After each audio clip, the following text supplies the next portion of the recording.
This video is going to demonstrate how to complete your Windows Capstone project for ITCS 1010.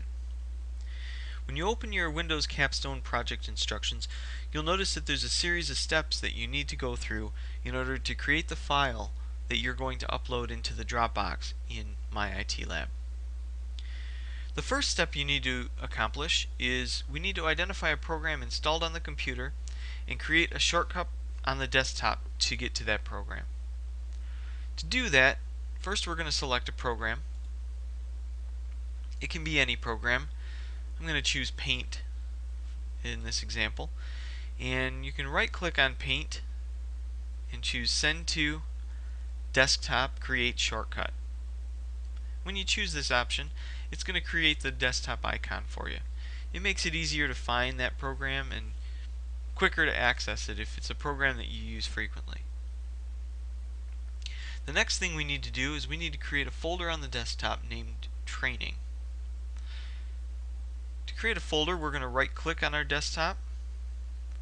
We're going to choose New, Folder, and we'll name it Training.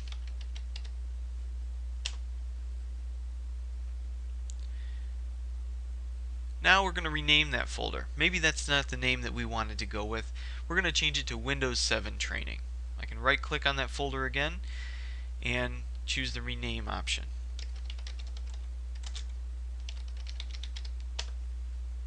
That way you can change the name of any folders that you need to. The next step, we need to auto-arrange the icons on the desktop by name.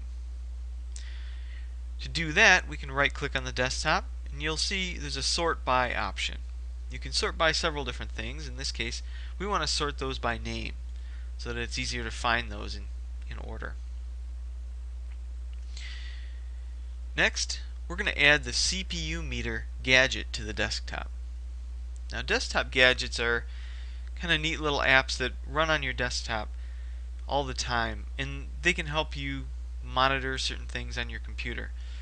To get to the desktop gadgets, we can go into All Programs and go to the Desktop Gadget Gallery. And we can pick several different things from in there. But something to keep in mind is if you can't seem to find something that you're looking for in Windows 7, you can always start to type the name of it down here in the search bar. And it'll bring up possible options that you might be looking for. So I'm going to go into that Desktop Gadget Gallery and I'm going to look for the CPU meter. In order to add that to the desktop, I just drag that over, and now that gadget's going to be running on my desktop. It's going to tell me my CPU usage, and it's going to let me know a little bit about the resources that my computer's using up. The next step is that we want to customize the taskbar icons to display small icons. In Windows 7, these icons down here at the bottom are kind of big. We can choose to make those smaller icons if we want a little bit more desktop space. Right click on your taskbar and go into Properties, and you can choose to use small icons.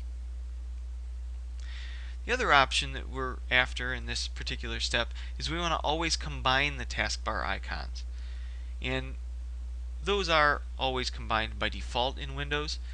But this means that if you have multiple copies of the same program open, it's going to combine those and layer those in that same icon so that your whole taskbar doesn't end up getting filled with programs like it used to do in Windows XP and prior versions. You'll notice these icons are now much smaller and it gives you a little bit more desktop space.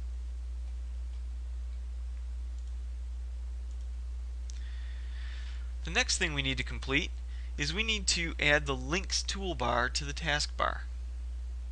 The Links toolbar gives us quick access to bookmarks in our Internet Explorer, and we just right click on the taskbar and choose Toolbars and click Links. So if we had a lot of links here, we'd be able to quickly access those right from the taskbar without having to go into our web browser and go into our bookmarks and find things that way. The next thing we want to do is we want to pin the calculator program to the taskbar. Now the taskbar is this piece down here. We want to pin it there so just like these icons, it's always there and easily accessible for us. Very easy to open up. So what we're going to do is we're going to go find the calculator. Calculator usually lives in accessories, but again you can use the search bar to find it as well. And we're going to pin that to the taskbar. Now there's two ways to do this. You can right click and choose to pin it to the taskbar, and it'll place it right down there. Or anytime a program is open, for example I'm going to open command prompt, you can have that program open, and if you like to keep that stuck there, you can pin it to the taskbar by right clicking on that program while it's running. So you have a couple of options here, just user friendly options that give you quick access to do these things. So we have our calculator down here. The next thing we want to do is we want to take a screen capture of this so that we can send it along with our submitted file. This is really a good tool, this snipping tool, because if you were having trouble with any program and you wanted to send a screen capture of what you're seeing on your screen to technical support or to your professor, you can use this snipping tool and help your technical support see exactly what you are seeing. So the snipping tool is here. Sometimes you can also search for it here. Snipping tool. And you'll notice that when the snipping tool comes up, it kind of grays out your screen. What it's asking you to do is drag the cursor around the area you want to capture. We want to capture our whole desktop so that we can send this picture along with our submission. We just left click, drag over the area we want to capture, and then let go of the button. And it takes that as a picture. And it leaves us the snipping tool open so that we can then draw on this picture a little bit. Maybe we want to highlight a particular portion of the desktop that we're talking about. Then we can save that file if we want, or we can copy and paste it. We may be able to send it if we have an email program set up for this as well. In our case, we want to save this picture. We want to save this picture as exp underscore win01 underscore cpt underscore desktop underscore last name first name.